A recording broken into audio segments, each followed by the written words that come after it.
This is the story of a royal dancing maiden, a girl whose joy lit up the royal kitchen, whose feet moved like the river breeze, and whose laughter echoed through the palace walls.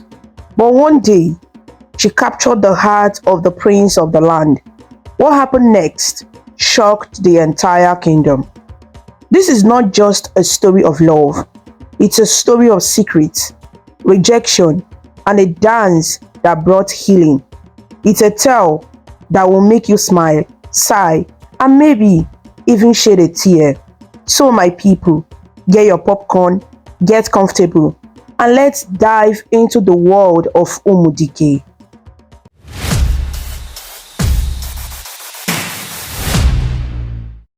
In a faraway corner of our beautiful kingdom, nestled between rolling green hills and a great winding river, lay the kingdom of Umudike. It was a land blessed with wealth and plenty. In Umudike, the soil was fertile and the farmers were proud, for their yam barns were always full after harvest, and their granaries overflowed with cassava, corn, and melons.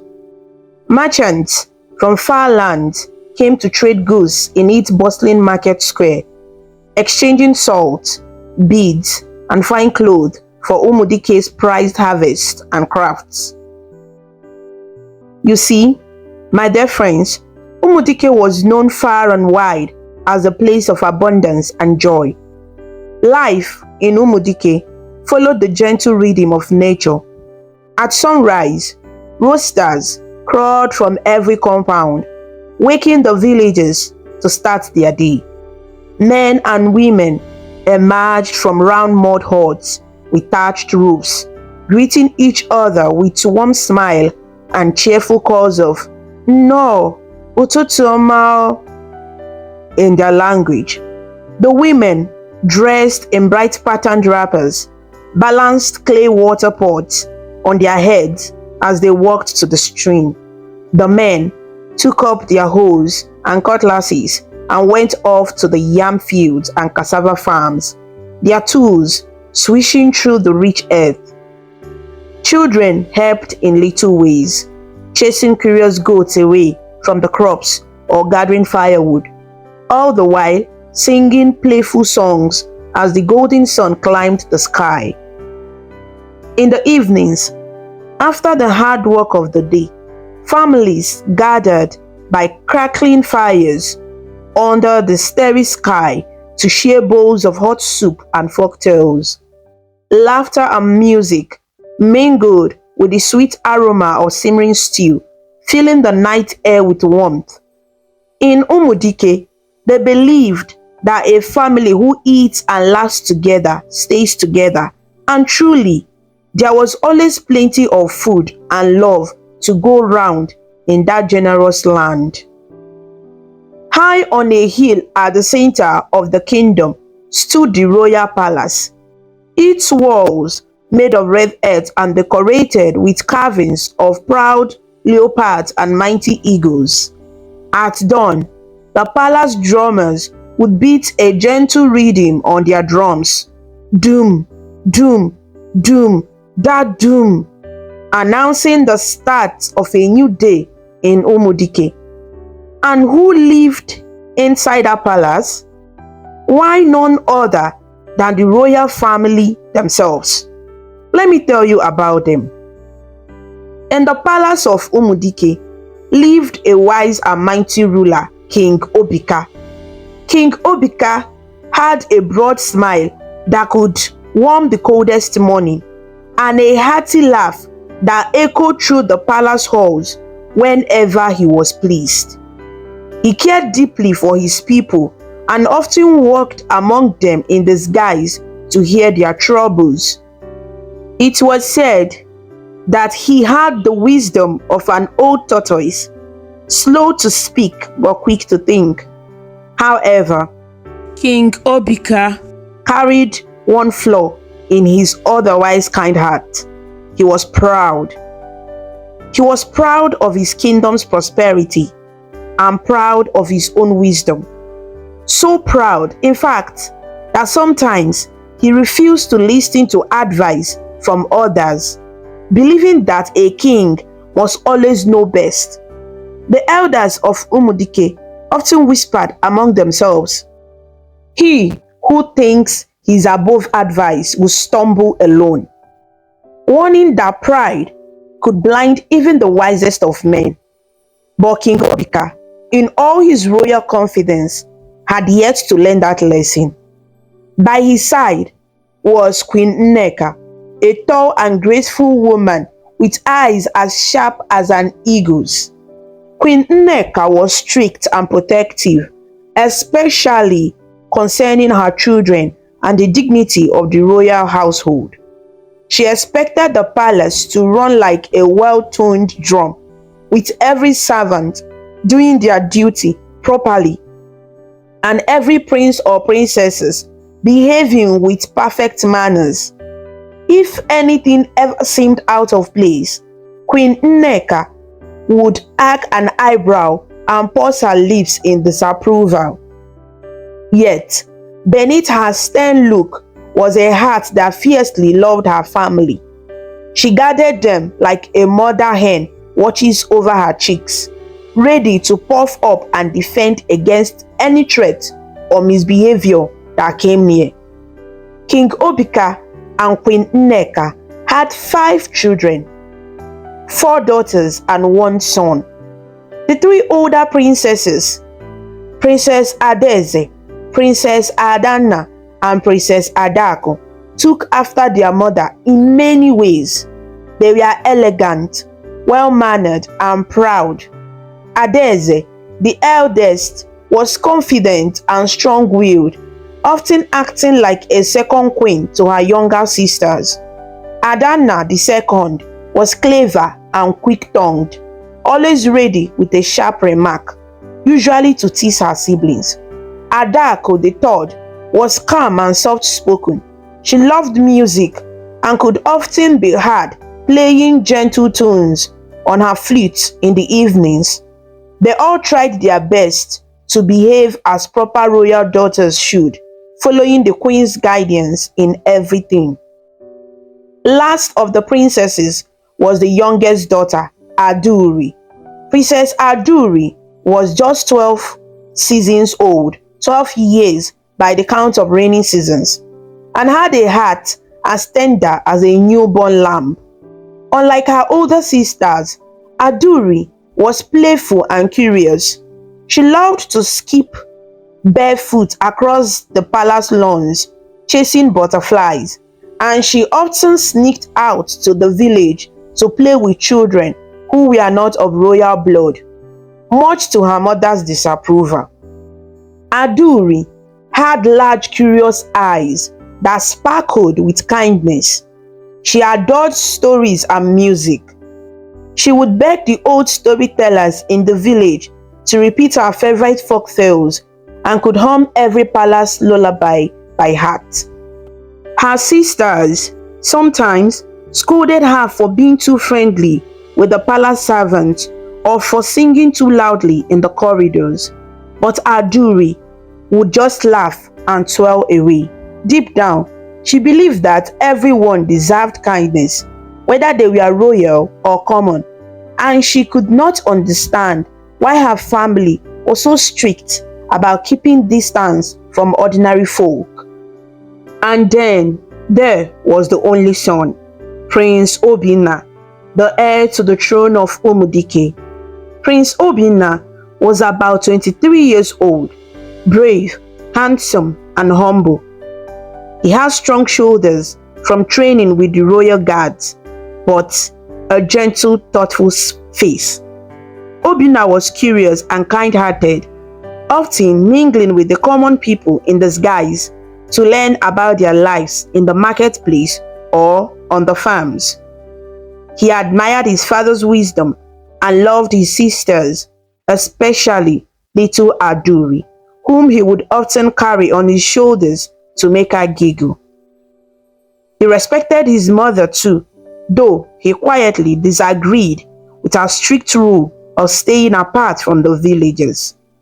The people of Umudike adored Obinna for his friendly, adventurous spirit, and many believed he would be a just and good king one day. So, this was the royal family of Umudike, a wise but prideful king, a strict yet caring queen, three dutiful older princesses, one kind and spirited youngest princess, and a brave curious prince. They lived in a grand palace overlooking a prosperous kingdom. Little did they know that their lives were about to be changed by a most unusual visitor, someone who would bring both joy and trouble into their orderly world. It all began on a bright morning, just after the annual festival. The air was still festive and sweet. You could almost hear the echo of distant drums from the night before and smell the faint scent of fireworks. King Obika had enjoyed a great feast during the festival, tasting the best dishes from across Umudike. Oh, how the king loved good food. He often said that a well-cooked meal was the secret to a peaceful kingdom, because hungry bellies can make angry hearts. So, on this fresh morning, as sunlight streamed into the palace courtyard, King Obika declared, "Today, we shall find ourselves a new royal chef."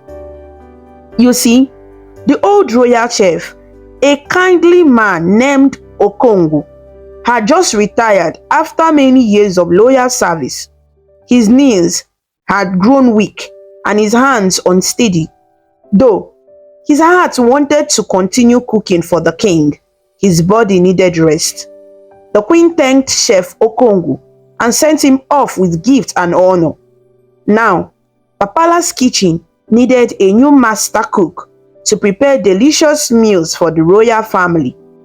Messengers were sent out across the kingdom, announcing that the palace sought the finest cook in Umudike. Soon, men and women who prided themselves on their cooking came flocking to the palace gates, each bringing a sample of their very best dish to impress the royal household. What a colorful scene it was in the palace courtyard that day. There were old women with baskets of secret herbs, middle-aged men with arms strong from pounding yam, and young apprentices eager to show their skills. They formed a long line, each waiting for a chance to present their dish to the king and queen.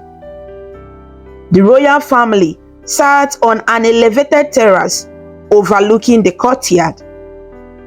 King Umudike and Queen Nneka on ornate chairs, with Prince Obinna and the princesses beside them. The three older princesses found themselves looking a bit bored in the late morning sun, while little Aduri leaned over the railing as far as she dared, her eyes bright with excitement at all the bustle below.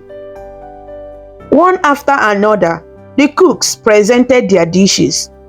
Many were so nervous that their food turned out either bland or too salty.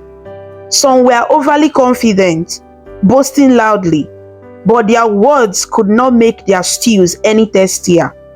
Only a few dishes earned polite nods from the testers, and still none brought a real smile to the king's face or the prince's lips. As the afternoon sun grew hot and the princesses began to yawn, it seemed that no cook had truly impressed the royal family yet. Then came a young woman unlike any they had seen so far. She appeared quietly at the end of the line, carrying a simple clay pot that steamed gently and gave off an aroma so enticing it turned heads as she passed. She was tall and slender, dressed in a plain deep blue cotton dress. Her skin was the warm brown of roasted groundnuts, and her eyes sparkled like the reflections of stars on a calm river. A bright yellow scarf was tied around her head, but a few curly strands of hair escaped and danced in the breeze. The young woman's face glowed with a joyful smile, as if she carried a delightful secret. As she stepped forward towards the testing table, she did a little twirl. Imagine, a playful twirl in the royal courtyard, causing her skirt to flay lightly. A murmur of surprise rippled through the crowd of onlookers. Who was this cheerful dancing stranger at such a serious event? The girl set her clay pot down on the table before the king and queen and gave a respectful bow. "My name is Asama, your majesties," she said in a melodic voice. Prince Obinna, who had grown rather listless from all the testing, suddenly sat up straighter, keenly interested. Queen Nneka raised one eyebrow at the newcomer's informal little twirl, finding it odd for someone seeking a job at the palace. But King Obika leaned forward, intrigued, as the delicious scent wafting from Asama's pot reached his nose. Asama carefully lifted the lid of her pot. A puff of steam floated up, carrying the rich aroma of tomatoes, fragrant basil, and a hint of smoky pepper. Those nearby couldn't help but breathe in deeply and smile. Even a couple of little birds perched on the palace wall chirped excitedly, as if the smell had delighted them too. With a grin, Asama began to serve her stew into small tasting bowls, and as she did, something extraordinary happened. She started to hum a gentle tune. It was a soft, happy humming that made one think of sunny days and dancing shadows. Then, to everyone's astonishment, Asama gave a light hop on one foot and began to sway her hips in time with her humming as she ladled out the stew. A few people in the courtyard giggled. Some looked perplexed. This was certainly not how one usually behaved in front of the royal family. But Asama looked completely at ease, dancing lightly to her own music, as if she were cooking alone in her kitchen at home. Prince Obinna was utterly amused. A broad smile spread across his face. Aduri, from up on the terrace, had to clap a hand over her mouth to suppress a gleeful smile. Queen Nneka's mouth opened slightly in disbelief. No one had ever been so informal in her presence, but she was too curious about the stew's aroma to object just yet. King Obika chuckled low under his breath, finding this young woman's boldness interesting. Soon, bowls of the stew were placed in front of the king, the queen, the prince, and the royal steward, who led the testing panel. Asama stepped back, still swaying happily side to side, and watched eagerly as the royals lifted their spoons. King Obika was the first to test. He blew gently on the steaming spoonful, then sipped. In that moment, his eyes lit up like a child who had discovered honey. "Ah!" he exclaimed, breaking into a wide grin. Immediately, he went for a second spoonful. Prince Obinna tasted the stew next and murmured in delight. The flavor was rich and perfectly spiced. The steward couldn't stop smiling as he tasted it. Finally, Queen Nneka brought a spoon to her lips, skeptical as she was of this dancer chef. The moment the stew touched her tongue, the queen's stern face softened in surprise.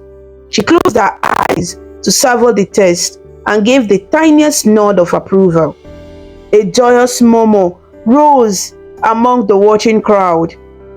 They could tell by the looks of pleasure on the royal faces that this stew was something special.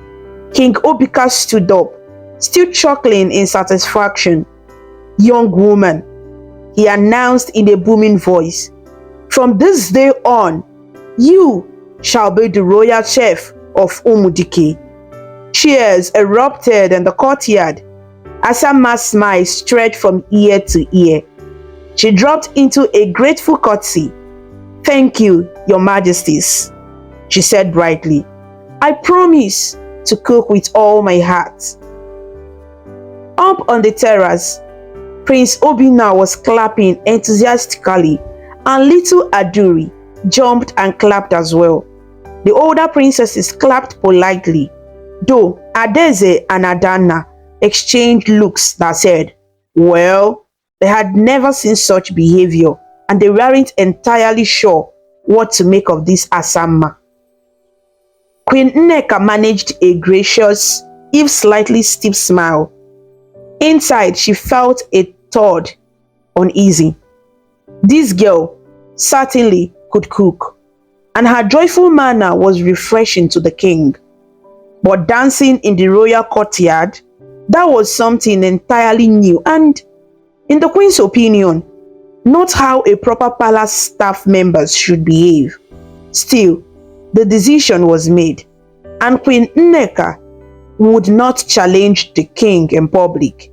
She simply made a mental note to keep a close eye on this mysterious young chef who had so suddenly appeared. As the crowd dispersed and the other cooks went home disappointed, though many of them admitted that the best chef had won, Asama was led into the palace by the royal steward. Before she disappeared inside, she turned and gave one more playful little twirl and waved to the remaining onlookers.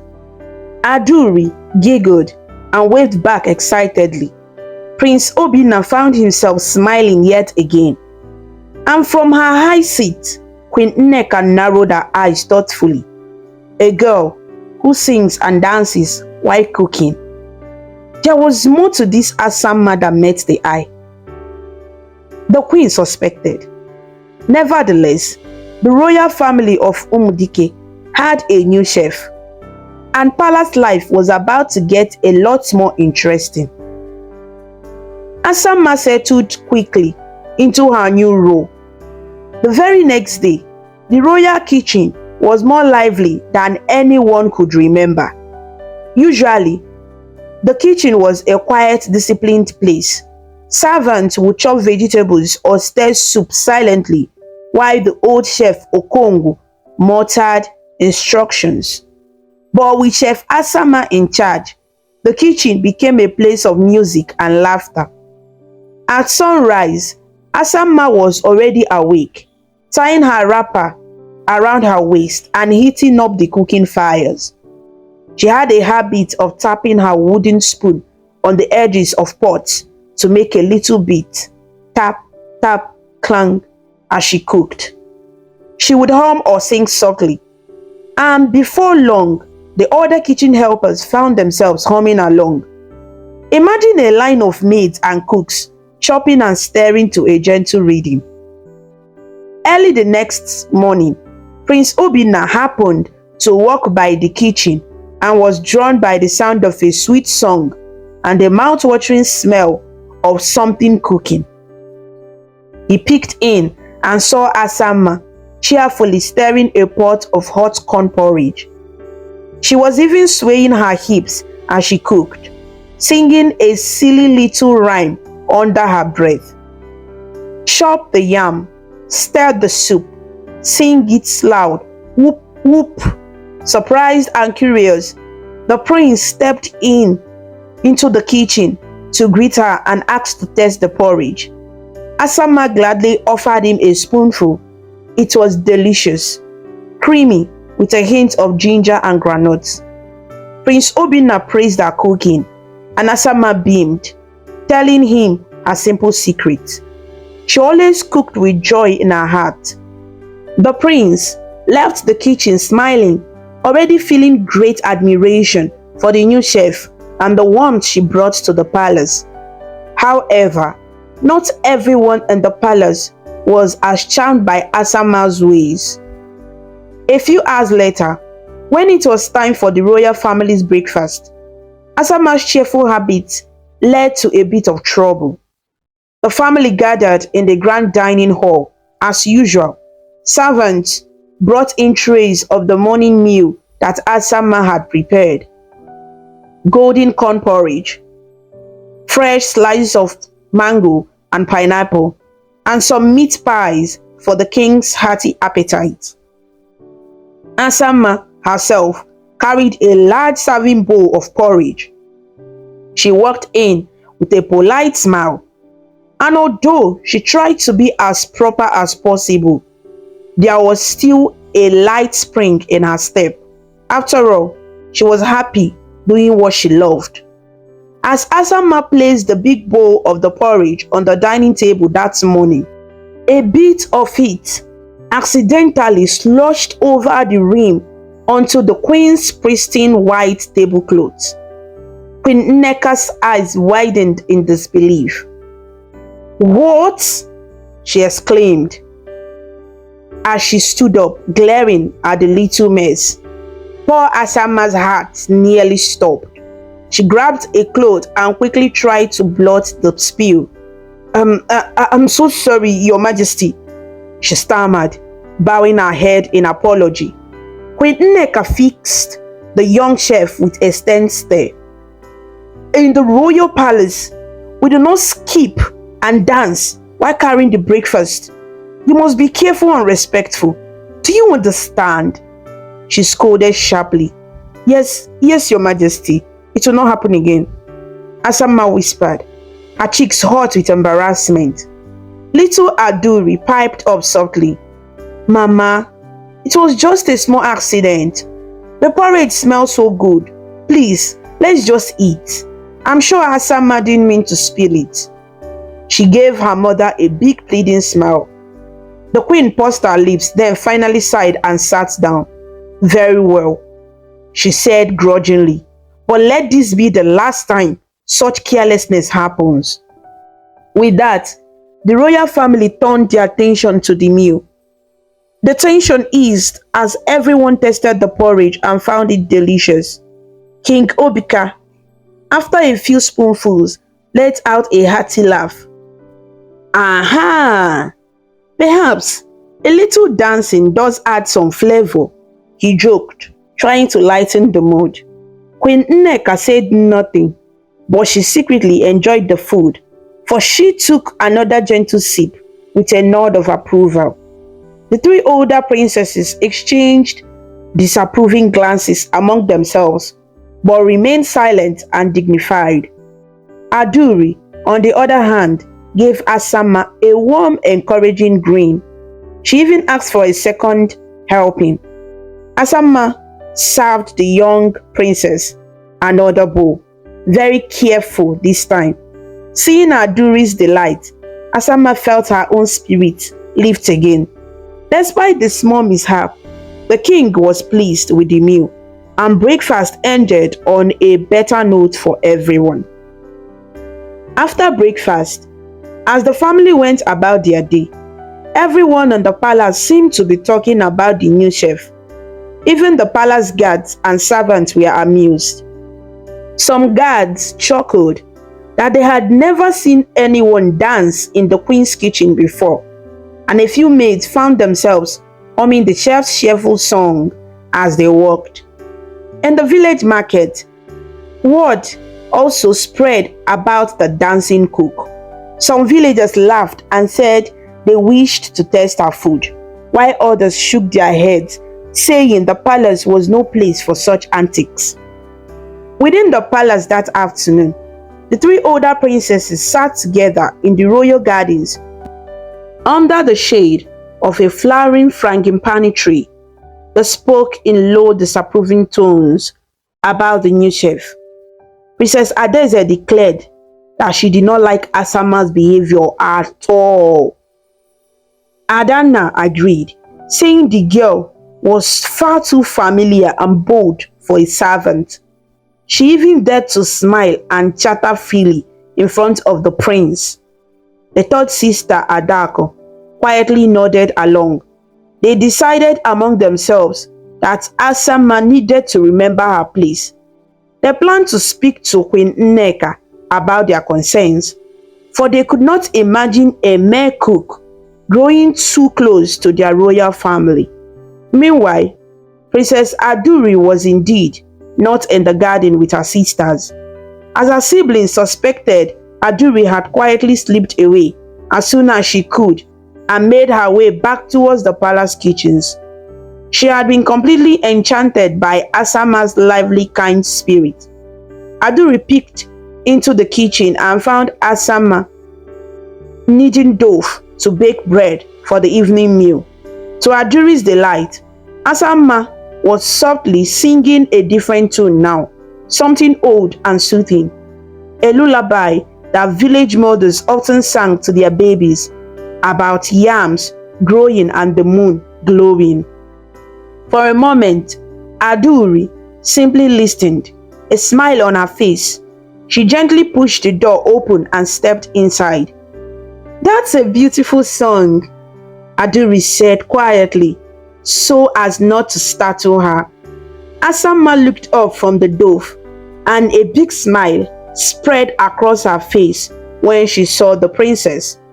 "Thank you, Princess Aduri," she said, giving a little curtsy. "It's a song my grandmother taught me when I was little. She used to sing it while pounding yam to make the work feel easier." Aduri edged closer, fascinated. "Would you teach it to me?" she asked eagerly. "I love songs and stories. My tutors only ever teach the boring royal songs, not fun ones like yours." Asama beamed and said the lullaby was indeed taught to her by her grandmother to make hard work feel lighter. When she offered to teach it to Aduri, the young princess jumped with excitement. Aduri eagerly exclaimed that she much preferred these fun village songs over the stiff tunes her tutors taught. For a short while, they stood side by side in the warm kitchen, kneading dough together. Asama quietly taught Aduri the words of the lullaby, and the princess repeated them happily. Their soft voices mingled in sweet harmony as they giggled and walked. In that moment, they looked as comfortable as two sisters cooking together, rather than a princess and a servant. However, from just outside the kitchen door, someone else was watching this friendly scene with sharp eyes. Queen Nneka had been passing by on her routine inspection of the palace when she heard the gentle humming and a familiar little laugh, Aduri's laugh, coming from the kitchen. Now the queen stood in the doorway, unnoticed by the two inside, and observed her youngest daughter and the new chef singing and kneading dough, flour dusting both their hands. Queen Nneka's face was unreadable, but she did not look pleased. Without saying a word, the queen stepped away as quiet as she had come. But in her heart, she felt concerned. This would not do, she thought. It was one thing for Asama to be friendly, but getting too close with a princess was entirely another. Aduri was supposed to learn music from distinguished tutors, not from a kitchen girl. And who knew what this Asama's intentions were?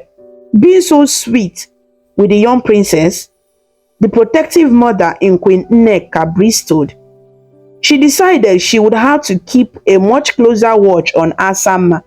She would also remind Aduri about proper boundaries, gently of course, for Aduri was her baby, but firmly. And so, by the end of Asama's very first day in the palace, different hearts were feeling very difficult about the new chef. King Obika was delighted to have such a talented cook, bringing delicious joy to his table. Prince Obinna was quietly impressed and found himself looking forward to any chance of crossing paths with the cheerful Asama. Little Aduri was absolutely enchanted and already thought of Asama as a new friend and sister in spirit. But Queen Nneka and the older princesses were far from enchanted.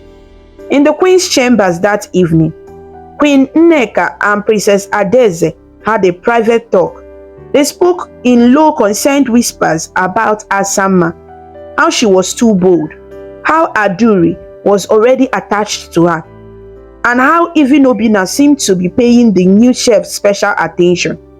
The queen resolved to gather more information about Asama's background. She wanted to know who this girl really was and whether any trouble might follow her. Adaeze agreed wholeheartedly, secretly hoping they might find some reason to send Asama away from the palace if she proved to be a nuisance. That night, the palace of Umudike lay quiet under the silver light of the moon. The crickets in the bushes sang their nightly chorus, and a soft breeze crept through the courtyards, rustling the leaves of the plantain trees. Prince Obinna found himself restless in his chambers. He stepped out onto his balcony, which overlooked the moonlit palace gardens. He gazed at the sky deep in thought. His mind kept wandering to the events of the day, especially to a certain cheerful chef. He remembered Asama's bright smile as she sang in the morning, and the determined, apologetic look on her face when his mother scolded her at breakfast. He thought of how kindly she spoke to Aduri and how even now, after such a long day, he could faintly hear a gentle humming from somewhere near the kitchens. Was Asama still awake, singing to herself? Unable to resist his curiosity, Obinna decided to take a small walk, being careful not to alert the guards, for they might force if they saw the prince wandering at night. He wrapped a simple cloak over his night tunic and slipped down a side stairway into the quiet palace grounds, guided by the faint glow of the moon. He walked toward the corridor that led to the servants' quarters by the kitchen.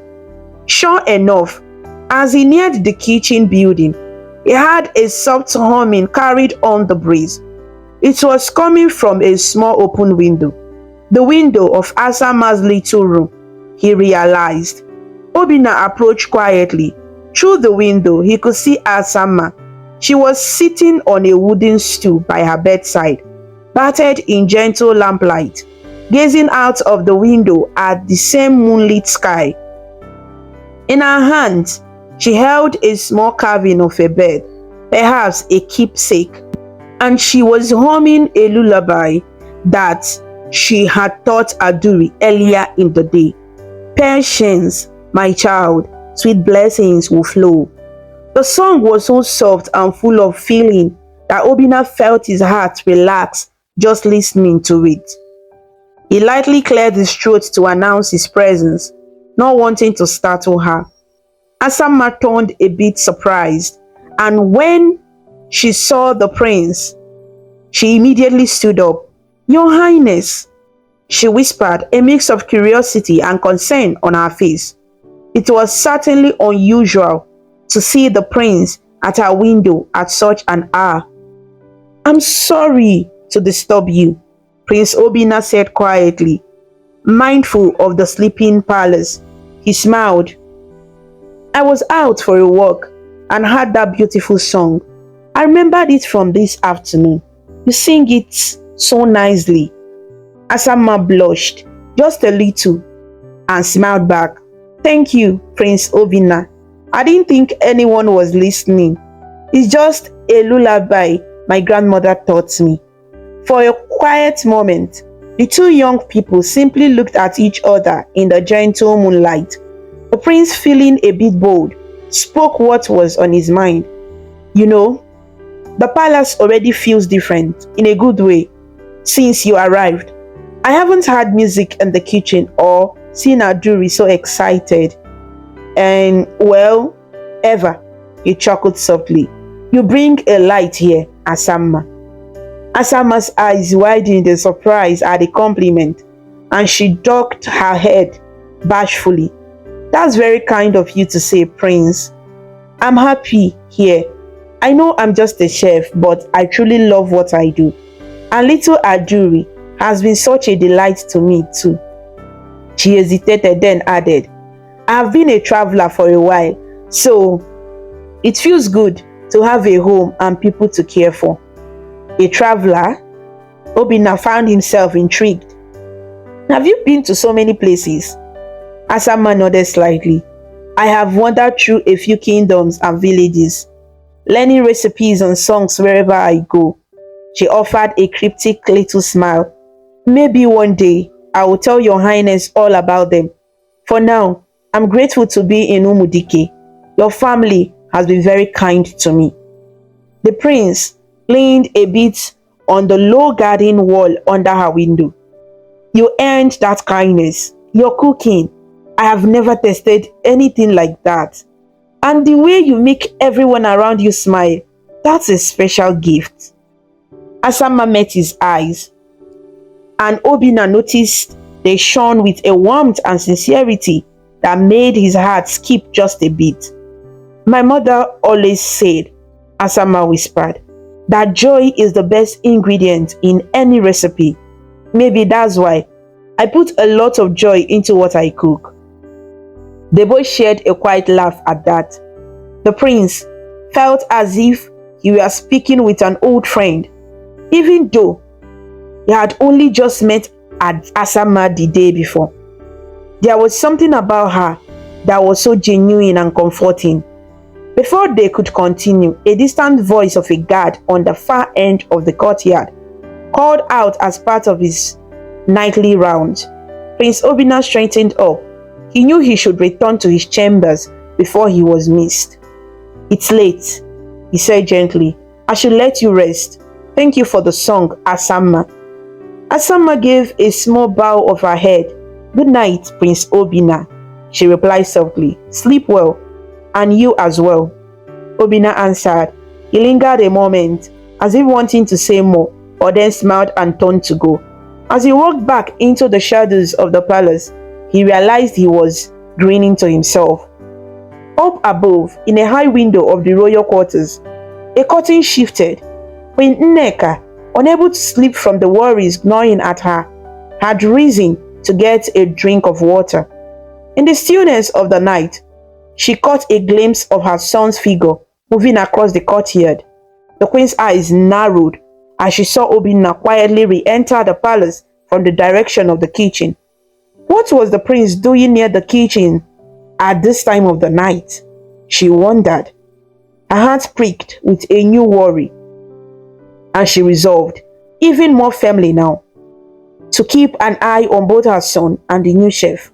So, it was that under the light of the moon, new bonds were forming even as new tensions were brewing in Umudike.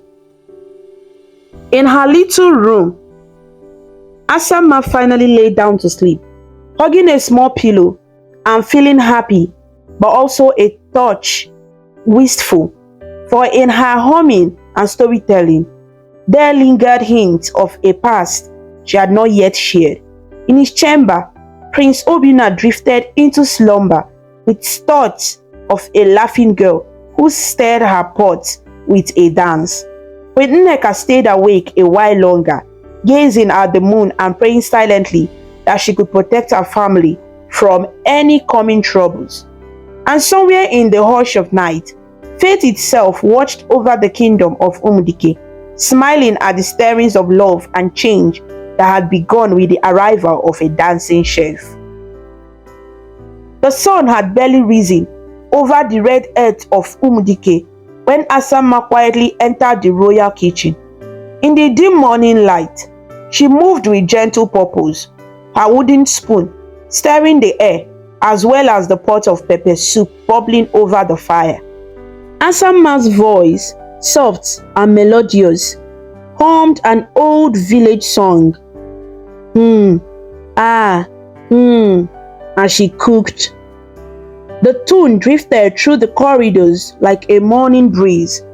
Unknown to her, The young prince had woken early too, drawn by the delicate song and the delicious aroma wafting from the kitchen. He found himself following the scent and sound. He paused at the doorway, watching quietly. There stood Asama, the humble chef, with skin aglow in the heart's light, completely unaware of her royal observer. The prince's heart warmed at the sight. "Good morning, Asama," the prince greeted, stepping into the kitchen with a warm smile. Asama nearly dropped her spoon in surprise. "Ah, good morning, my prince," she replied quickly, bowing her head. Her cheeks flushed with a shy smile as she realized he had been listening to her song. The prince inhaled deeply. "That smells wonderful. You always make the tastiest pepper soup in all the kingdoms," he said, nodding toward the simmering pot. His eyes sparkled, and Asama couldn't help but smile proudly. She handed him a small wooden spoon for a taste. "Careful, it's hot," she cautioned gently. He sipped the broth and closed his eyes in delight. Perfect," he murmured, but a second later, his eyes flew open as the chili pepper hit his tongue like a tiny flame. The prince coughed and fanned his mouth. Asama giggled before clapping a hand over her mouth. "Oh, I'm sorry, Your Highness. I'm sorry," she apologized, wide-eyed, but the prince was already laughing with her. No, it's my fault. I should have listened when you said it was hot," he said, waving his hand as he chuckled. They laughed together, the gentle sound of their laughter filling the empty kitchen. In that moment, a quiet ease grew between them. The prince leaned against the table, watching Asama stir a few herbs. "You have a lovely voice," he said, referring to her humming earlier. "My father always said that secret ingredient is love, and I can tell you pour love into everything you do." Asama's eyes shone. "Thank you, my prince," she said, almost in a whisper. No one outside her family had ever praised her singing or her cooking like that. She felt a flutter in her chest. Was it happiness or something more? She quickly focused on her pot to hide the tears of joy that dared to gather. The prince, too, felt something new blooming in his heart like a morning flower. He cleared his throat and straightened. "I should let you walk. You have a long day ahead. The elders are visiting father today," he said reluctantly. He hesitated, then added with a playful grin, "I'm looking forward to the breakfast, especially the soup." Asama beamed. "It will be an honor to serve you all, Your Highness," she replied. As the prince left, he gave one last glance over his shoulder. She was still smiling to herself, a soft smile that made his own heart soar. That morning at breakfast, the king and the entire royal family gathered in the grand hall to eat. Servants laid out various dishes, and at the center was Asama's special pepper soup, fragrant with spices. The prince could hardly wait to taste it again, now that it was fully ready. When everyone was seated, the king declared, "Let's thank the gods for this food." Asama stood by the doorway with the other servants, hands clasped, hoping her cooking would please them. She watched nervously as bowls of her pepper soup were served to the king, the queen, prince, and the 4 princesses. The king took a sip and sighed happily. "Ah, this is excellent. Our new royal chef has true talent," oh, he boomed. "Our new chef has true talent, ezioku." Asama's heart swelled with pride at the praise. The prince gave her a secret thumbs up from across the room, causing her cheeks to warm. However, not everyone was pleased. The queen pursed her lips after tasting a spoonful. Her eyes flicked to Asama, and a shadow of disapproval crossed her face. The first princess, her eldest daughter, noticed and raised an eyebrow. The prince, noticing the queen's frown, spoke up cheerfully, "Mother, Isn't the soup wonderful? I just say it's the best I've ever had." He smiled in Asama's direction. The queen's spoon paused mid-air. Two of the older princesses exchanged looks. The queen forced a tight smile and said, "It's quite spicy." With that, she set her spoon down, dabbing her mouth with a silk napkin as if the food were barely passable. The king raised an eyebrow at his wife's tone. "Nonsense, it's delicious," he said, taking another hearty gulp. "If a lion can swallow a cow, a little pepper is nothing." He laughed, and some elders seated nearby chuckled as well, appreciating the king's humor and the fine meal. Asama tried to hide her grin, but the queen's face had gone cold, and she quietly pushed her bowl away. One by one, the first three princesses did the same in silent protest, their expressions mirroring their mother's disapproval. Only Aduri, the youngest princess, continued to sip the soup happily. In fact, Aduri licked her lips and said aloud, "I love it. May I have some more, please?" Which made the king laugh and nod in approval. The queen, however, had had enough. Without a word, she stood up from the table. Her chair scraped loudly on the polished floor. "I've lost my appetite," she declared, voice sharp. With a regal tone, she swept out of the dining hall, her eldest three daughters following like a train of bitter shadows. A heavy silence fell. Asama felt her heart beating fast. Had she done something wrong? The king cleared his throat and signaled for the musicians in the corner to play something light to dispel the awkwardness. The sweet notes of a choral harp filled the air, and gradually the meal resumed, though the queen's absence loomed like a cloud. From his seat, the prince caught Asama's eye. He gave her a reassuring nod and a gentle smile, as if to say, "Don't worry." Yet, Asama could not shake the unease that settled in her stomach. She excused herself back to the kitchen, her mind swelling. The royal family's reactions were as different as night and day. The king and prince enjoyed her cooking. Aduri loved it. But the queen and the older princesses, their eyes had been like cold stones. Little did Asama know that very morning's meal had lit a new fire of jealousy in the palace, one that would soon threaten to burn everything she held there. The queen's footsteps echoed like thunder as she marched down the corridor, her fine silk wrapper swishing angrily. The three older princesses followed close behind, struggling to keep up with their mother's furious pace. Once they were safely in the queen's private chambers, the queen spun around, face tight with anger. She hissed, "Did you see how your father and brother found over that girl's soup? Over her?" The queen's voice was as sharp as a knife. Her eldest daughter, Princess Adeze, folded her arms. "I've never been so offended on her behalf, mother," Adeze said, nose in the air, praising a commoner's cooking as if she were some royal dignitary. The second daughter, Princess Adana, chimed in with a score. "The way the prince smiles at her, it's improper. She's just a cook." The third princess, Adako, tossed her braided hair and added, "He even gave her a thumbs up during breakfast. In front of us. The disrespect." Adako looked as if she had bitten into a very sour fruit. The queen narrowed her eyes, recalling the scene.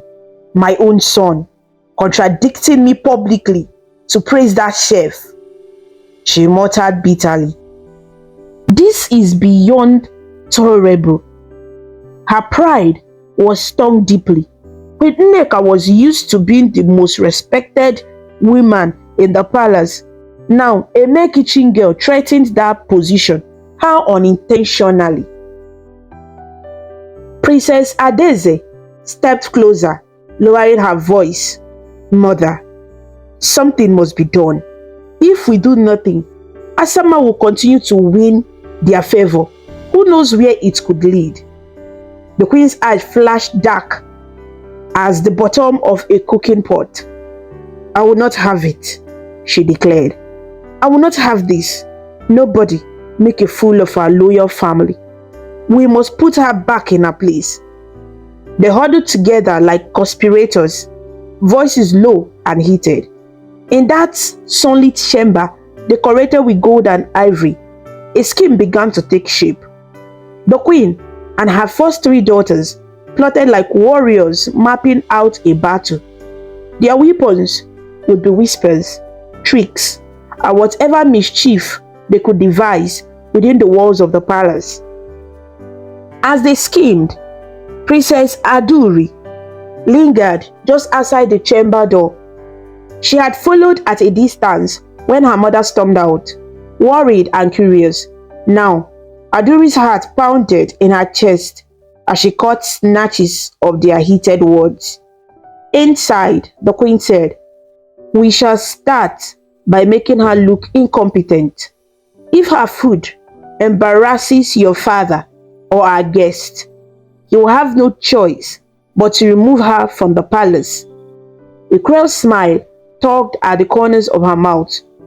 "There is a royal banquet in 2 days to honor the New Yam festival. All the elders and chiefs will attend. That is when we will strike." Aduri covered her mouth to muffle a gasp. Strike? It sounded as though her mother was going to war, and the enemy was poor Asama. Aduri knew she had to warn her friend somehow. Inside the room, Princess Adana giggled. Perhaps a special spice might ruin her perfect dish. Princess Adak clasped her hands in malicious delight. Or a little accident in the kitchen. Imagine a pot tipping over at just the wrong moment. The sisters tittered at the thought of Asama's humiliation. The queen raised a hand to silence her daughter's eager chatter. "We must be clever. We will make sure it happens during the banquet, in front of all. Perhaps something visibly unforgivable." Her voice turned icy. "Adako, my child, you will..." She whispered the rest into her daughter's ear. Adako nodded eagerly, a wicked grin spreading on her face. Aduri, still peeking through a crack in the door, strained to hear, but she could only make out pieces. "Trip, soup, spill on the king, on me?" Aduri's eyes widened. They meant to cause an accident at the banquet and blame Asama. That much was clear. Suddenly, the door swung open wide. Aduri stumbled forward, caught off guard. The queen loomed over her youngest daughter, displeasure etched on her face. "Aduri, were you spying on us?" Her tone was dangerous. Aduri gulped but quickly steadied herself. She was small compared to her mother and older sisters, but she lifted her chin. "Mother, I heard what you are planning," Aduri declared, her voice clear and bold for a girl of her age. "It isn't right. Asama has done nothing wrong. You can't plot against her just because the king and prince like her cooking." Mrs. Adeze scoffed, stepping forward with a sneer. "Mind your tongue, little sister. This is grown folks' business, none of yours, so get out." But Aduri stood her ground like a tiny goat challenging older rams. "I may be young, yes, but I know what you are doing is wrong," she retorted, eyes flashing. "You always taught me to be fair, mother. How is this fair, eh?" For a moment, the queen was taken aback by her youngest daughter's courage, but she quickly regained her icy composure. "Aduri, this is for the good of our family. You do not understand. That girl is overstepping, and she must be put in her place." The queen's voice softened slightly. "I'm doing this for all of you." Aduri felt a surge of frustration. "All of us, or just your pride?" she dared to ask. Her sisters gasped dramatically at Aduri's bold words, as if the very air had been slapped. The queen's face hardened like clay left too long in the sun. "Enough, Aduri," she snapped. "Not another word. You will stay out of this. Do you hear me?" Her tone made it clear there would be consequences for disobedience. Aduri trembled inwardly, but she did not back down. She squared her shoulders and declared, "I will not let you hurt Asama." Before the queen could respond, Aduri spun on her heel and ran off down the corridor. "Aduri, come back here this instant," the queen called after her, but the girl was already gone, her small feet pattering on the palace tiles. Princess Adeze shook her head. "That child has gotten out of hand." Princess Adako rolled her eyes. "She's always tagging after that cook like a lost puppy." The queen waved her hand dismissively, though her face was troubled. "Pay her no mind. Aduri is young and foolish. She will not interfere," she said, though in her heart, Queen Nneka felt a twinge of worry. Aduri had courage. A little too much, perhaps. The queen decided she would keep a close eye on her youngest daughter to prevent any meddling. As the afternoon sun climbed higher, whispers began to flutter through the palace like restless sparrows. Servants and attendants had sharp ears, and it wasn't long before small hints of the royal family's breakfast drama spread among them. In the courtyard, two old palace servants sat cracking melon seeds and gossiping in low tones. "Have you heard? The queen is furious about the new chef," one whispered with a toothless grin. The other nodded eagerly. "Oh, I saw her face at breakfast, like a cat whose tail had been stepped on." She imitated a cat that both snickered.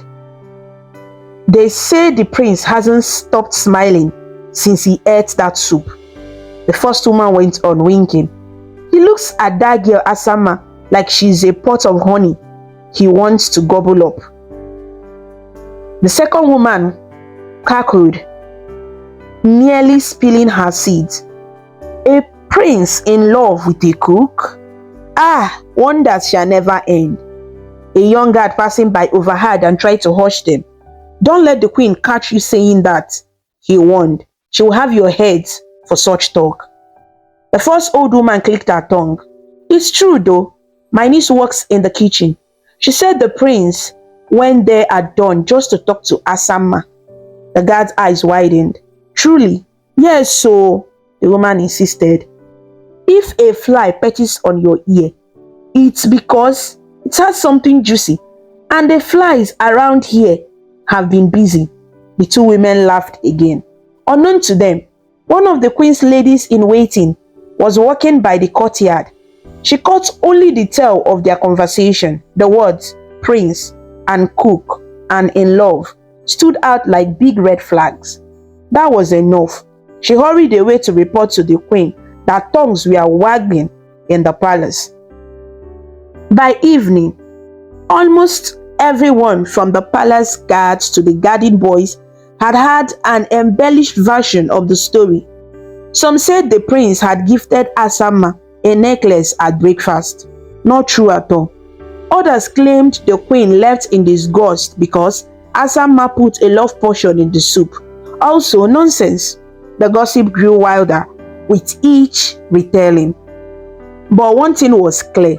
The bond between the prince and the royal chef was the talk of Umudike, and this only made the queen and her older daughters more determined to carry out their plan.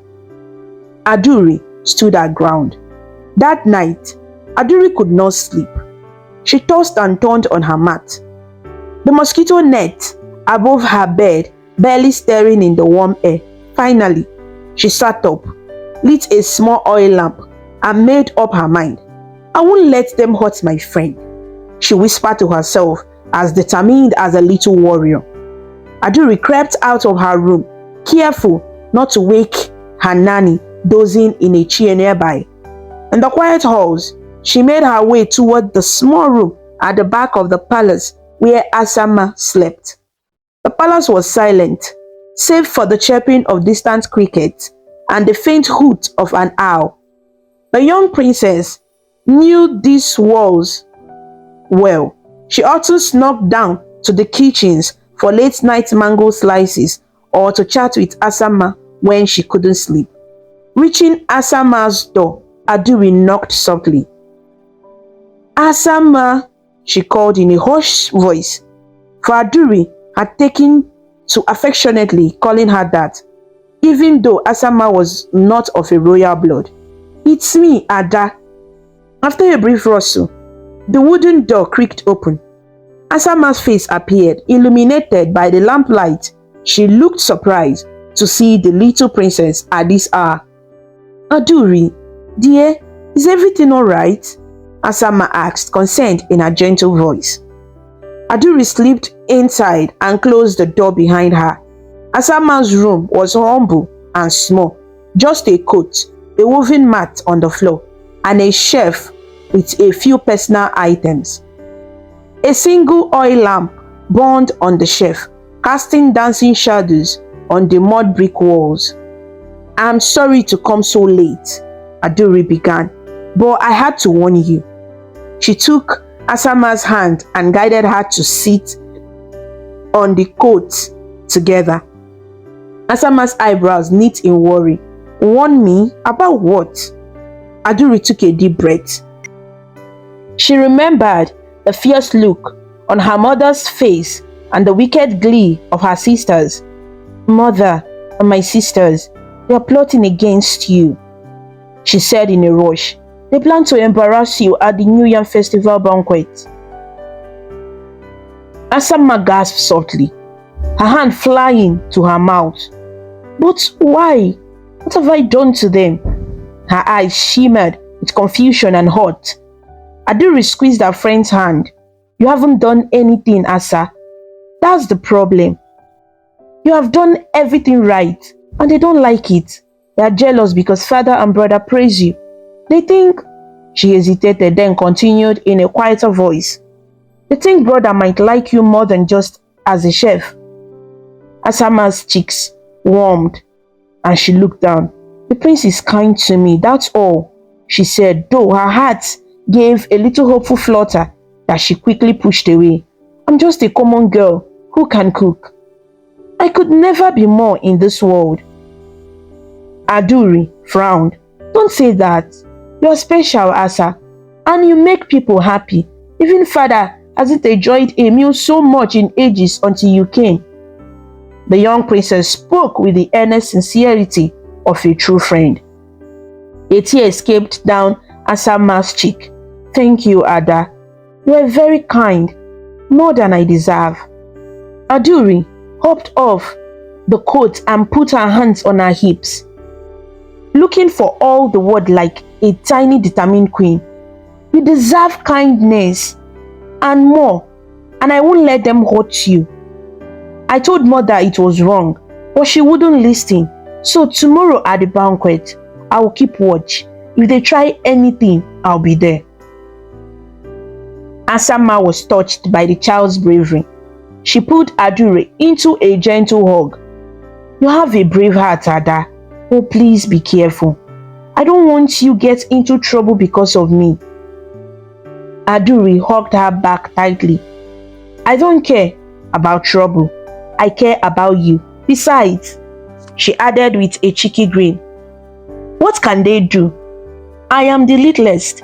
I have nothing to lose." Despite the seriousness of the moment, Asama had to smile at Aduri's spirit. It reminded her of her own little sister back in her village, who used to defend her whenever neighborhood children teased her. They spent a few more minutes whispering plans. Aduri described what she overheard, something about soup and spilling. Maybe they would try to make you spill soup or put something in it. Aduri guessed. "Be very careful when you serve, okay?" Asama nodded, absorbing every word. "I will. Perhaps I should make 2 pots of soup and keep one hidden, just in case the first is tampered with," she thought aloud. Aduri's eyes sparkled. "Oh, That's clever. Yes, please do that. And I will watch the table during the banquet. If I see Adako or the others doing anything strange, I will shout out, I promise. They giggled softly at the idea of Aduri shouting in the middle of the banquet.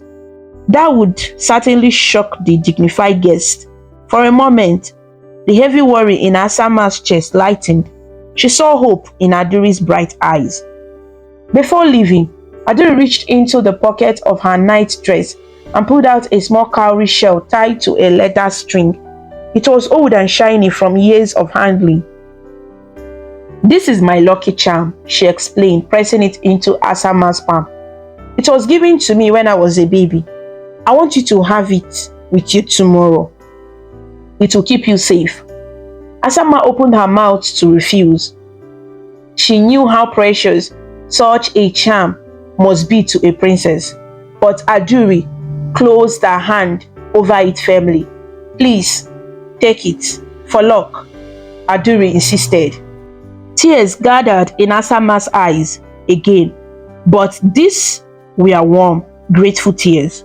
I will treasure it, she whispered. Thank you, Aduri. With that, Aduri gave one last fierce hug and tiptoed back out into the hallway, disappearing into the darkness as quietly as she had come. Asama sat on her coat a while longer after Aduri left, staring at the little cowrie shell in her hand. She felt a surge of love for the courageous young princess who would risk angering her own family to stand up for what was right.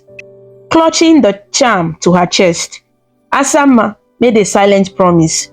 No matter what happens, I will not let their hate turn my heart bitter. I'll remember the kindness of friends like Aduri and the prince. Eventually, Asama lay back down. She tucked the cowrie shell safely under the pillow. Though fear still fluttered in her stomach at what tomorrow's banquet might bring, she found herself smiling through her worries. Aduri's faith in her was like a light, keeping the darkness of doubt at bay. That night, Asama dreamed of dancing in a sunlit clearing, free and happy, with friendly faces all around. And in that dream, a little girl with a crown of flowers, Aduri, danced beside her, laughing. The day of the New Yam Festival banquet arrived with bright skies and a festive buzz in the air. The palace was abloom with activity. Courtiers and servants hurried to prepare the great hall. Colorful mats were laid out, drums polished, and flowers from the royal gardens arranged in tall vases. Outside, villagers gathered for daytime festivities of music, dance, and the ceremonial roasting of the first yams of the harvest. But inside the royal kitchen, Asama was focused on her own important task, the banquet feast. She remembered Aduri's warning well. All morning, she kept a watchful eye on her ingredients and cookware. She decided to prepare 2 large pots of yam and vegetable stew. One that she kept in the kitchen's back room as a safeguard, and one that she left on the hearth for serving. Only she and most trusted helper, an elderly cook named Oku, knew about the second pot. Aduri had popped into the kitchen earlier in the day under the pretense of craving a snack. In reality, she wanted to check on Asama and give an encouraging grin. Be careful, my friend, she whispered quickly when no one was listening. Asama had nodded and mustered a brave smile. By late afternoon, as the sun began to dip, the first guests arrived in the great hall. Local chiefs in their ceremonial robes, village elders, and important traders. The king greeted them warmly, dressed in his royal attire. The queen, radiant in a red and gold wrapper with a coral bead around her neck, played the gracious hostess, her smile hiding the anticipation of the spectacle she hoped would unfold. The 3 eldest princesses stayed close by her side, looking prim and proper, but exchanging secret glances with each other as they waited for the right moment. The prince sat near his father, greeting the arriving guests politely. Though he tried to pay attention to the elders' stories, his mind wandered to Asama. He hadn't seen her since morning and hoped she was all right.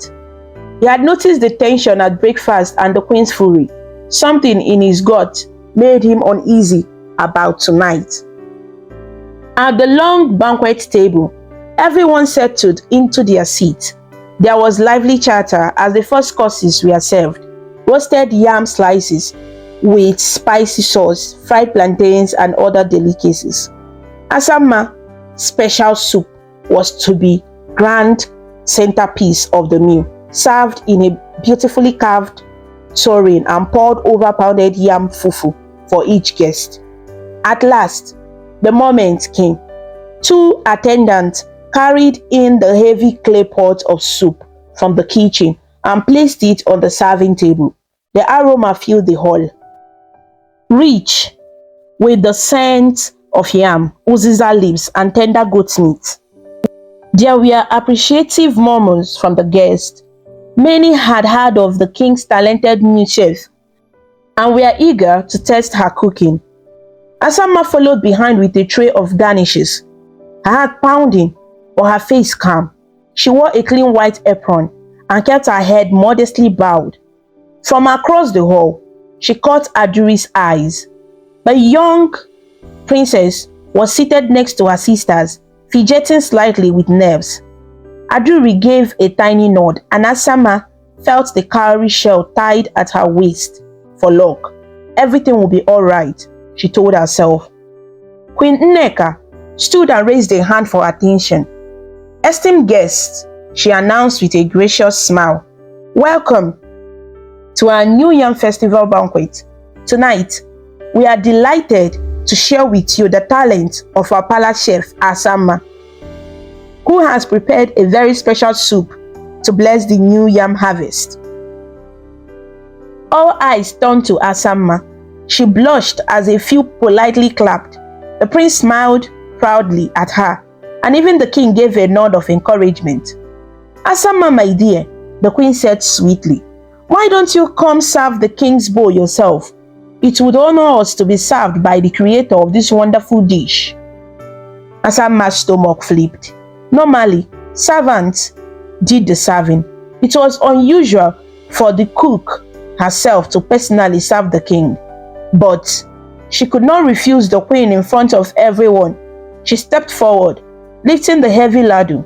Yes, your majesty, she replied quietly. A palace maid brought out the king's golden bowl. Hands steady, Asama carefully dipped the laddu into the pot. The soup steamed, perfect and savory. She poured until the bowl was full of the rich orange broth, chunks of yam and meat visible just below the surface. She then walked toward the king at the head of the table, carrying the bowl with both hands. Time seemed to slow as Asama took each step. The entire hall watched. The only sound were the soft footfall of her shoes on the floor and the crackling of torches on the walls. She was just a few paces from the king when it happened. A slim foot, Princess Adaku's foot, slightly stuck out from under the tablecloth, right in Asama's path. Unaware of the trap, Asama's sandal caught on the princess's outstretched foot. With a startled cry, Asama stumbled forward. The golden bowl lodged. In a split second, steaming hot soup flew out of the bowl in an arc. It splattered all over the queen's front before she could gasp, and then onto the floor with a loud splat. For an instant, the hall was completely silent, as if the drums of celebration had all stopped at once. Queen Nneka's beautiful blouse and wrapper were drenched with bright orange soup, dripping with yam chunks and greens. Her mouth hung open in shock. A bit of goat's meat slid sadly from her shoulder onto the floor. She looked less like a queen and more like a colorful soup pot that had exploded. Ah! The queen shrieked as the hot liquid seeped through her clothes. My skin, I'm burned. Though it was more the shock than any burn. The soup was hot but not scalding by then. Guests jumped up from their seats. Some guards rushed forward uncertainly. Princess Adako quickly withdrew her foot and put an expression of pure innocence, as if she had no idea what had happened. Princess Adeze and Princess Adana began loudly exclaiming, "Oh goodness, how clumsy, and what a disaster!" making sure everyone's attention was on Asama. Asama was horrified. The empty golden bowl had clattered to the ground, and she stood frozen, hands trembling. "My queen, I'm so sorry," she cried out. She grabbed a napkin and moved toward Queen Nneka, wanting desperately to help pat away the soup now dripping onto the floor. The queen's shock quickly turned into rage. She jumped up from her seat, knocking over her chair. "Stay away," she roared at Asama, her voice echoing in the hall, her eyes blazing with fury as she looked at the young chef. "You clumsy, foolish girl." Aduri was on her feet too, staring in dismay at the scene. She hadn't seen Adaku's foot. No one had except those immediately nearby, but something told her this was no accident. Aduri ran towards her mother. "Mother, are you hurt? It was an accident," she started to say, trying to intercede. But the queen, drenched and humiliated in front of all the kingdom's elite, was beyond listening. "An accident?" she cried, her voice shaking with anger. "This is an outrage. In all my years, I've never been so insulted." By now, the king had risen as well, though more slowly, his face stained and pale with shock. Servant brought towels and began dabbing at the queen's dress, but she hardly noticed them. She pointed a finger at Asama. "She did this on purpose," the queen proclaimed to the whole assembly. "This was no accident. That girl meant to humiliate me." Asama felt as though she had been slapped. No, never, my queen," she pleaded, dropping to her knees. Tears welled in her eyes. "It was an accident. I would never, ever harm you." Princess Adeze stepped forward, face full of feigned shock and anger. "How could you be so careless, Asama? Look what you have done to my mother," she scolded. "Such disrespect," added Princess Adana loudly, fanning the flames. "Perhaps the power has gone to her head. Being praised so much, she forgets her place."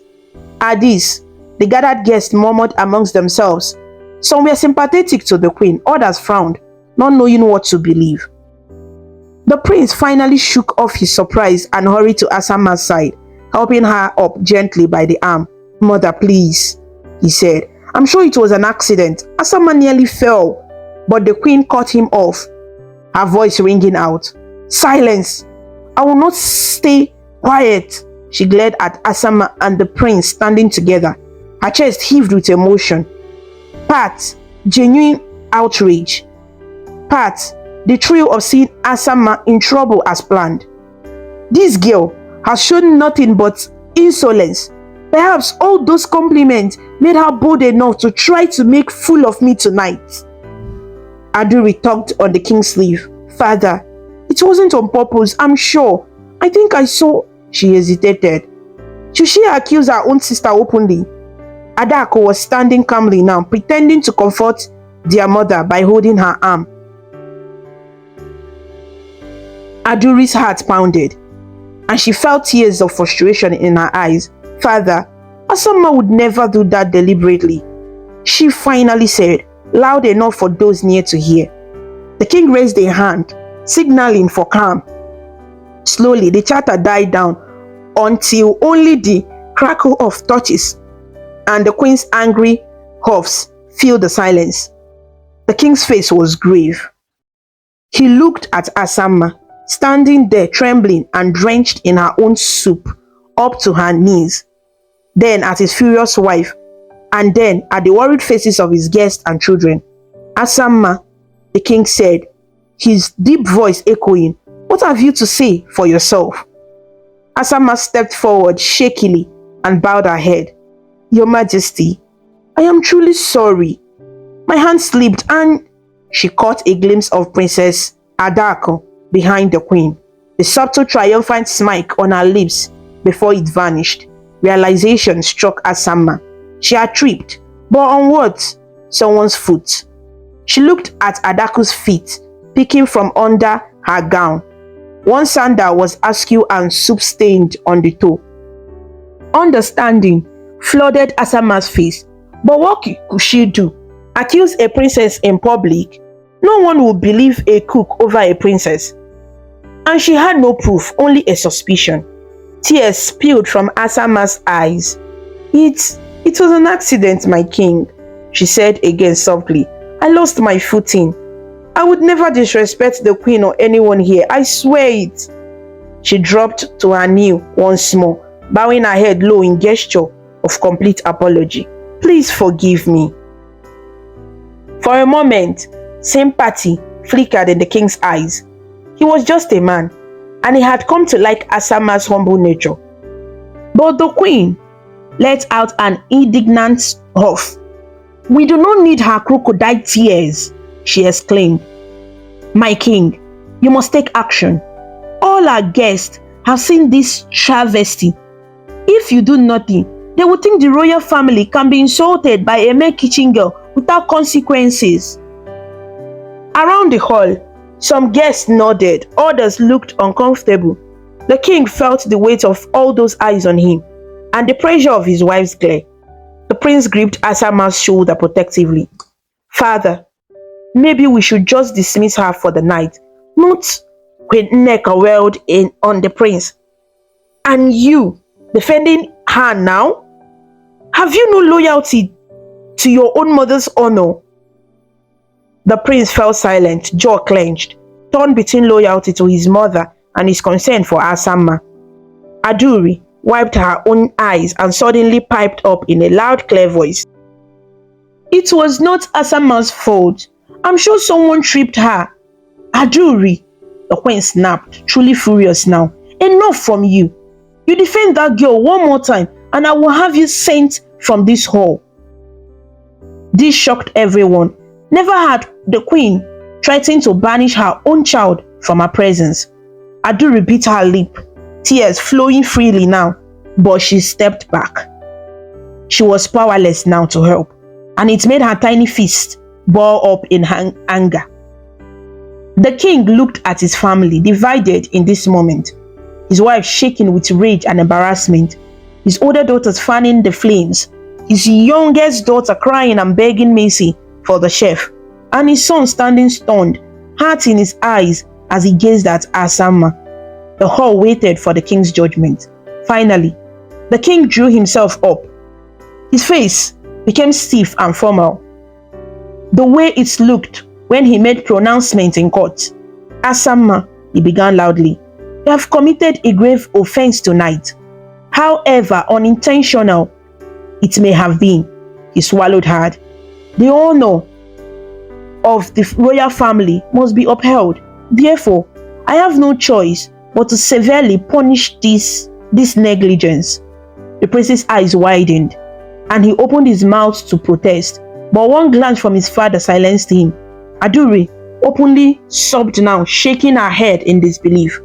The king's voice did not waver, though a shadow of sorrow passed through his eyes. "Asama, you are hereby banished from the royal palace of Umudike. You will leave at once and never return."